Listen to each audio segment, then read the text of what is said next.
أعوذ بالله من الشيطان الرجيم. بسم الله الرحمن الرحيم. الحمد لله رب العالمين وبه نستعين على أمور الدنيا والدين. صلى الله على سيدنا محمد عبدك ورسولك الأمين سيدنا محمد وعلى آله وصحبه والتابعين إلى يومنا هذا إلى يوم الدين.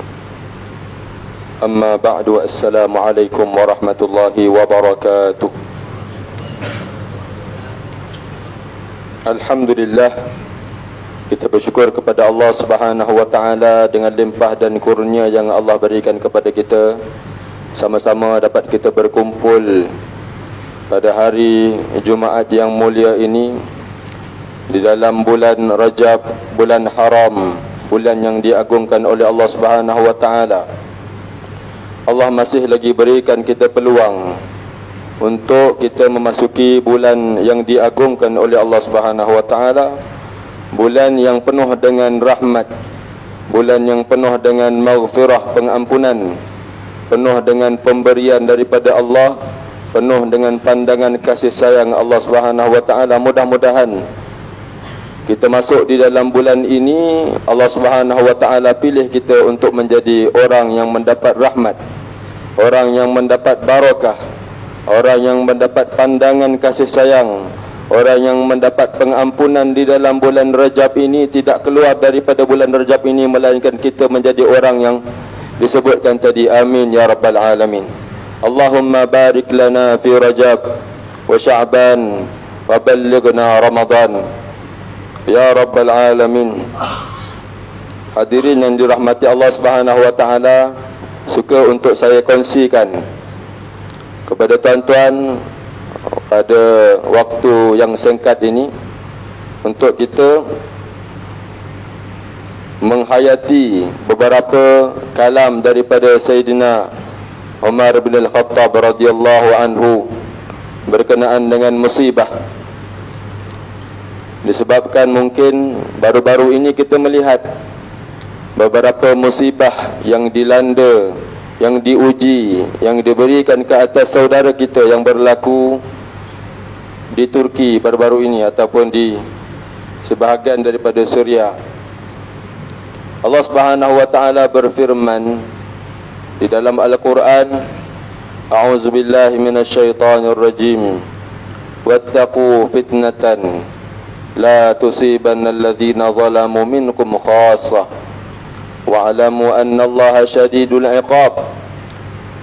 Maka takutlah kamu, berhati-hatilah kamu wahai orang yang beriman akan fitnah, satu ujian, satu musibah yang akan diberikan kepada orang-orang yang zalim, bukan sekadar orang yang zalim secara khusus.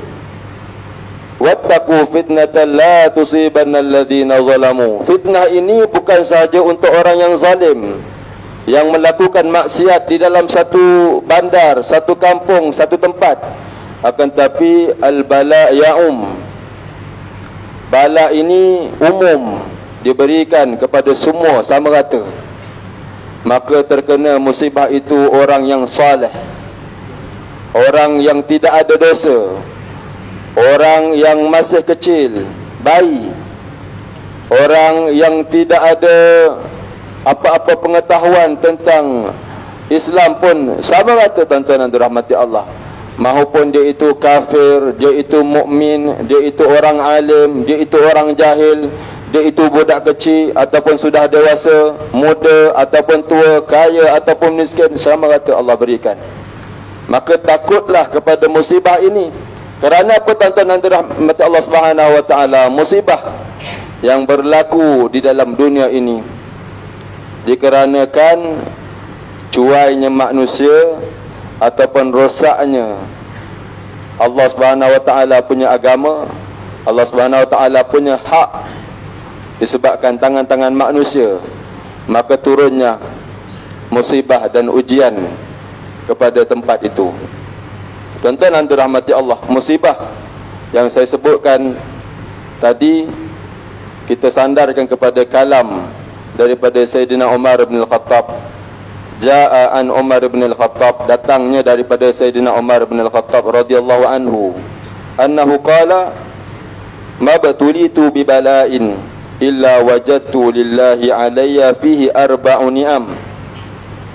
Maksudnya Sayyidina Umar radhiyallahu anhu berkata, kalau saya diduga saya diberi ujian musibah, maka saya akan lihat musibah itu pada 4 aspek, pada 4 perkara. Kalau tidak ada pada 4 perkara ini, maka musibah itu saya anggap sebagai nikmat.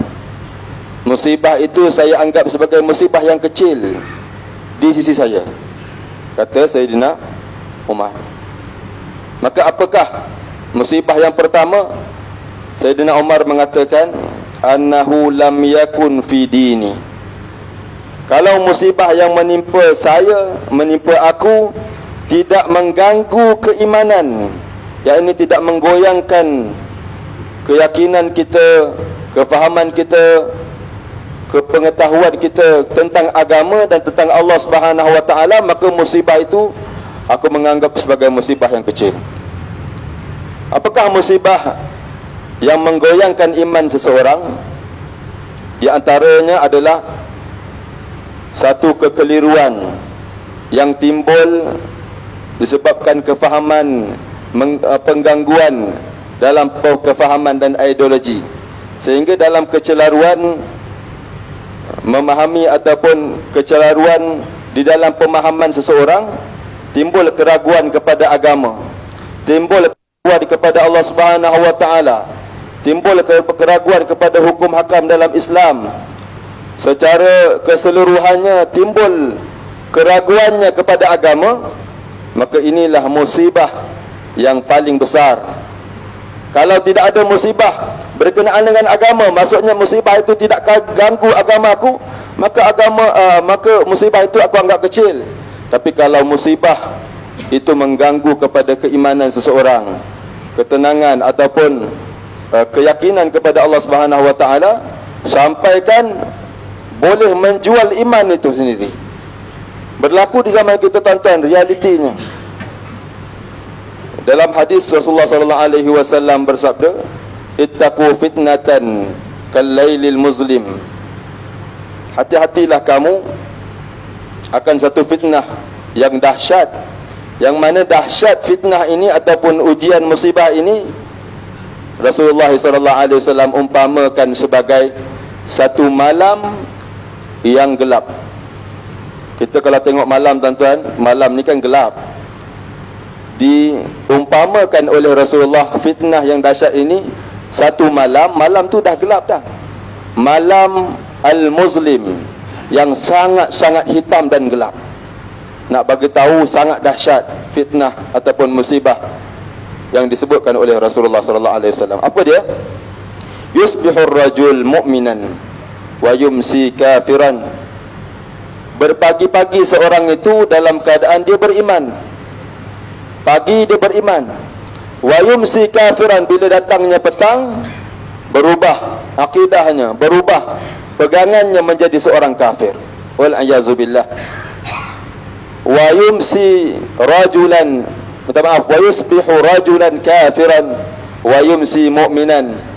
Dan begitulah sebaliknya, seseorang itu berpagi-pagi dengan keadaan kafir, menjadi seorang kafir, kufur kepada Allah, tiba-tiba di waktu petang menjadi seorang yang beriman. Cepatnya masa perubahan iman dan kafir seseorang itu antara pagi dan petang melalui dugaan yang diberikan kepada dia oleh Allah Subhanahu wa taala. Oleh sebab itu ada dugaan yang mencabar kepada keimanan seseorang, dan itulah dugaan yang paling besar. Disebabkan itu mungkin bermacam aliran-aliran yang mengambil kesempatan kepada agama Islam itu sendiri, musuh-musuh Islam, antaranya yang kita kenal dengan Freemason ataupun yang sebagai ataupun yang sekawan dengannya, Yahudi, orang-orang kafir umumnya, menjadi musuh-musuh Islam, mengambil kesempatan untuk merosakkan ideologi dan kefahaman orang Islam kerana tidak mampu untuk mengubah Islam itu sendiri. Maka dia merosakkan generasi kita dengan kefahaman. Tuan-tuan dan dirahmati Allah, timbulnya musibah dan ujian ini sehingga tercabar iman kepada Allah Subhanahu wa taala, meragui tentang Rasulullah sallallahu alaihi wasallam, mempertikaikan Al-Quran Al-Hakim dan segala apa yang berkaitan dengan agama Islam, kesemuanya berpunca dugaan yang mengganggu akal fikiran kita. Ini adalah dugaan yang paling berbahaya. Dengan terbuka sekarang ini zaman media sosial, ya, semua orang menjadikan sumber inspirasi untuk mengambil info dan maklumat. Sampaikan dia ambil info dan maklumat itu tak tahu daripada mana dia dapat. Kebanyakannya daripada musuh-musuh Islam yang nak mengubah, yang nak mengganggu akal fikiran generasi zaman kita, muda-muda ni, khususnya orang-orang muda yang selalu main media sosial, ya, melalui TikTok, apa saja yang kita nampak mungkin zahirnya baik, akan tetapi datangnya daripada musuh-musuh Islam yang nak mengganggu gugat dari dalam agama Islam itu sendiri melalui generasi-generasi muda. Maka timbullah pemikiran-pemikiran yang bercanggah dengan agama Islam. Lebih-lebih lagi apabila info yang dia dapat itu info yang mengganggu gugat akidah seseorang. Berapa ramai kita lihat, tuan-tuan dan dirahmati Allah, generasi zaman kita ini berlaku kejadian-kejadian musibah yang menimpa di kalangan masyarakat kita, menyebabkan seorang itu bila ditimpa musibah sampaikan mengambil keputusan membunuh diri. Ini daripada segi ideologi ataupun akal fikirannya sudah tidak waras, sudah tidak boleh mengukur mana yang baik, mana yang buruk. Inilah penggangguan daripada segi akal fikiran ideologi. Dan baru-baru ni berlaku pula yang kita tengok viral, anak-anak Islam kita yang ikut perarakan dengan Tai Pusam, tak silap saya. Ini bab akidah. Tuan-tuan dan dirahmati Allah, disebabkan apa? Maklumat, info yang mereka dapat yang mungkin dapatnya daripada musuh-musuh Islam. Musibah, ujian, bala yang mengganggu keyakinan mereka kepada Allah, keyakinan mereka kepada agama Islam. Kata Sayyidina Umar, kalaulah musibah yang datang itu musibah bukan daripada agama, maka musibah itu aku anggap kecil. Itu yang pertama. Yang kedua, bila musibah yang menimpa kepada aku, kata Sayyidina Umar, adalah musibah yang lebih kecil berbanding aku nak bandingkan dengan musibah yang lain. Kata Sayyidina Umar radhiyallahu anhu, ada musibah yang lebih besar daripada musibah yang sedang aku rasakan sekarang ini. Nak bagi tahu kepada kita bahawa bila satu musibah ditimpakan kepada kita, kita menjadi orang yang bersikap apabila datangnya musibah membandingkan musibah kita dengan musibah yang lebih besar daripada kita. Contohnya lah seorang yang sakit jari. Kita sakit jari, tuan-tuan dan dirahmati Allah, bandingkan dengan orang yang sakit tangan. Aku sakit jari je, orang lain tu sakit tangan, lebih besar lagi musibah. Ada orang tu sakit tangan, bandingkan pula dengan orang yang sakit dua tangan. Ada orang tu sakit dua tangan, bandingkan pula dengan orang yang sakit dua tangan dan dua kaki. Begitulah kiasannya, tuan-tuan dan dirahmati Allah. Orang membandingkan musibahnya dengan musibah yang lebih besar, maka sikap ini akan menimbulkan orang itu, akan menimbulkan dalam diri orang itu sifat husnuzan, berbaik sangka kepada Allah Subhanahu wa taala. Inilah yang dituntut bagi kita. Setiap daripada musibah, tidak ada yang berlaku kepada diri kita, kita bersangka baik kepada Allah Subhanahu wa taala dan menerima segala apa yang ditentukan oleh Allah Subhanahu wa taala. Berkata Al-Imam Abdullah bin Alwi Al-Haddad di dalam syairnya, menyebutkan wa qurradin bima qaddara al-maula wa dabbar wala tasqat qadallah rabbul arsyil akbar. Dan jadilah kamu seorang yang ridha kepada ketentuan-ketentuan yang ditentukan oleh Allah Subhanahu wa taala kepada kamu, dan jangan kamu menjadi orang yang murka kepada ketentuan yang telah ditentukan kepada kamu melalui musibah, ujian, apa sahaja, keburukan ataupun kebaikan, maka redha dengan semua itu, kerana orang yang murka dengan ketentuan Allah itu sifat orang yang tidak disukai oleh Allah Subhanahu wa taala. Sesungguhnya Allah itu Tuhan yang Maha Besar. Jadi kita, apabila kita bersangka baik kepada Allah Subhanahu wa taala, maka akan timbullah sifat-sifat terpuji. Berlainan pula dengan orang yang apabila sampainya musibah, sampainya bala, ujian, dia pula malah menjadi orang yang protes kepada ujian itu, tidak puas hati kepada apa yang telah ditentukan oleh Allah Subhanahu wa taala. Timbul pula sifat su'uzan, akan lahirnya sifat-sifat su'uzan, sangka buruk kepada Allah Subhanahu wa taala, wal a'yazubillah. Itu yang kedua, tuan-tuan. Yang ketiga, kalau musibah yang menimpa aku, dalam masa yang sama aku dianugerahkan oleh Allah Subhanahu wa taala sifat sabar dan ridha dalam menghadapi musibah itu, maka musibah itu aku anggap kecil. Sabar adalah satu rezeki daripada Allah Subhanahu wa taala. Sabar adalah satu anugerah yang diberikan oleh Allah Subhanahu wa taala kepada seseorang. Ada kalanya seorang itu sifat semula jadinya ada sifat sabar. Ada kalanya seorang itu nak menjadi sifat sabar itu, dia perlukan kepada usaha, kepada beberapa tempoh untuk menjadi seorang yang sabar. Innamas sabru bitasabbur.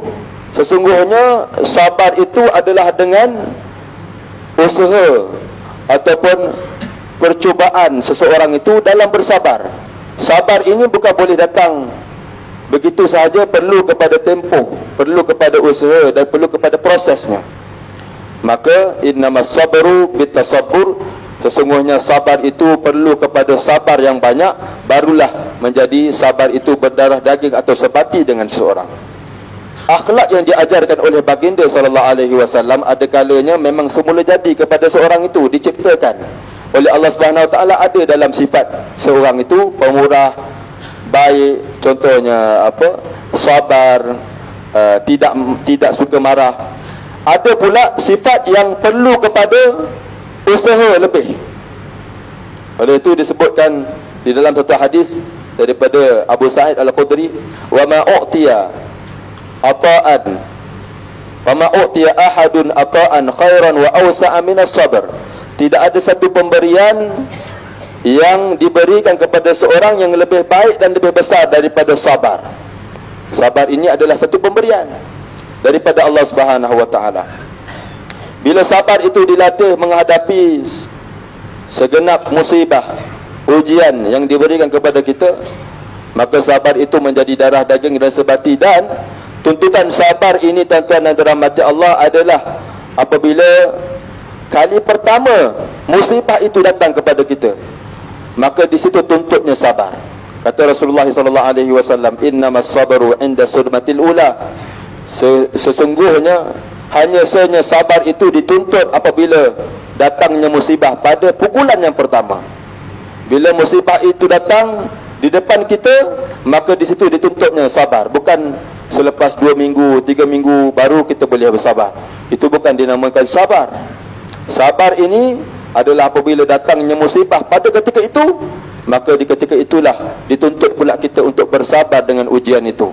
Apa sahaja musibah, maupun yang kecil dan yang besar, semuanya kita kena tetapkan diri kita dengan kesabaran. Di dalam hadis Rasulullah SAW menyebutkan tentang 2 sifat yang mana hamba berlatih, seorang hamba itu berlatih dengan sifat, 2 sifat ini. Kemudian di akhir berlatihnya mereka itu, Allah Subhanahu Wa Taala menuliskan mereka dengan sifat yang mereka latih. Rasulullah SAW mengatakan, iyyakum wal kadzib, hati-hati kamu daripada perbuatan menipu. fa innal kadhiba yahdi ilal fujur, kerana penipuan ataupun sifat menipu itu akan membawa kepada keburukan. Dan wa innal fujura yahdi ilan nar, kerana keburukan pula, orang yang fasik pula akan dibawa kepada neraka. Wala yazalur rajul, tidaklah seorang lelaki ataupun seorang itu lazimkan dirinya sentiasa menipu, hatta yuktaba indallahi kazzaban, sehingga Allah menulis di dalam dirinya sebagai seorang penipu. Wal'ayazubillah. Wa alaikum bisidqi, dan hendaklah kamu berkata jujur, berkata kataan yang baik. Fa inna sidqa yahdi ilal bir, kerana kejujuran, kata yang baik itu membawa kepada kebaikan. Fa innal birra yahdi ilal jannah, kerana kebaikan itu pula akan membawa seorang itu ke dalam syurga. Wala yazalur rajul la yasdiqa, tidak akan lazimlah seorang itu kepada perkataan yang baik, perkataan yang jujur, hatta yuktaba indallahi siddiqan, sehinggalah Allah SWT menulis baginya perbuatan ataupun seorang yang jujur di dalam hati dia. Maka hadis ini yang kita bacakan tadi tuan-tuan menceritakan tentang dua keadaan, yang mana seorang selalu melatih diri dia berbohong. Tidak ada hari yang dia lalui tanpa perbohongan.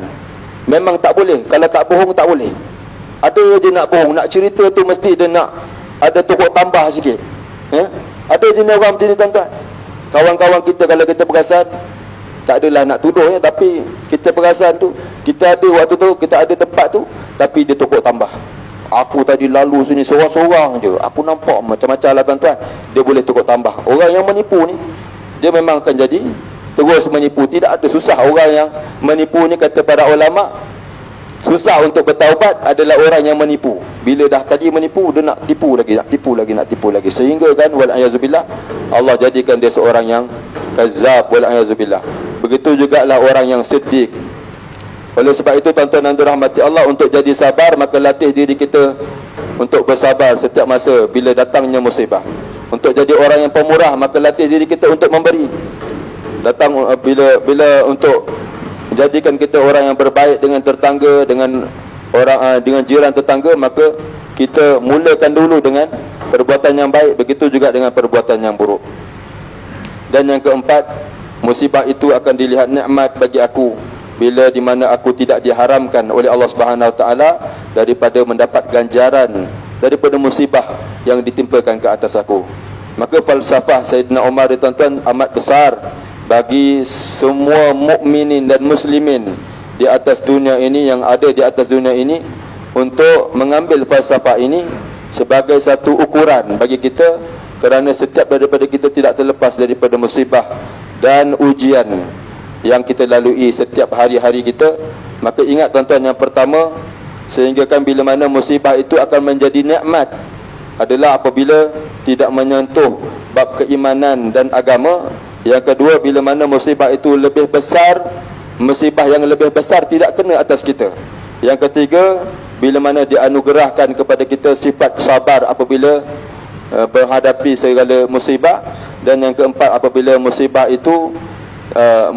itu tidak diharamkan ganjarannya oleh Allah Subhanahu Wa Taala kepada kita, maka musibah itulah sebagai satu nikmat, kata Sayyidina Umar bin Khattab radhiyallahu anhu. Dan saya rasa cukup sekadar itu saja perkongsian saya pada tengah hari ini. Mudah-mudahan apa yang kita dengar dan yang kita ambil daripada pengajaran kalam Sayyidina Umar bin Khattab dapat kita amalkan dan kita sampaikan kepada orang yang tidak ada dalam majlis ini. Mudah-mudahan duduknya kita di dalam rumah Allah Subhanahu Wa Taala, kita mohon Allah Subhanahu Wa Taala buka segala pintu kebaikan untuk kita, tutupkan segala pintu kejahatan untuk kita, jadikan kita orang-orang yang baik, tunjukkan kita jalan yang benar, jauhkan kita jalan-jalan yang buruk. Wallahu taala alam. Yang baik datang daripada Allah, yang buruk itu datang daripada diri saya. Wassalamualaikum warahmatullahi wabarakatuh.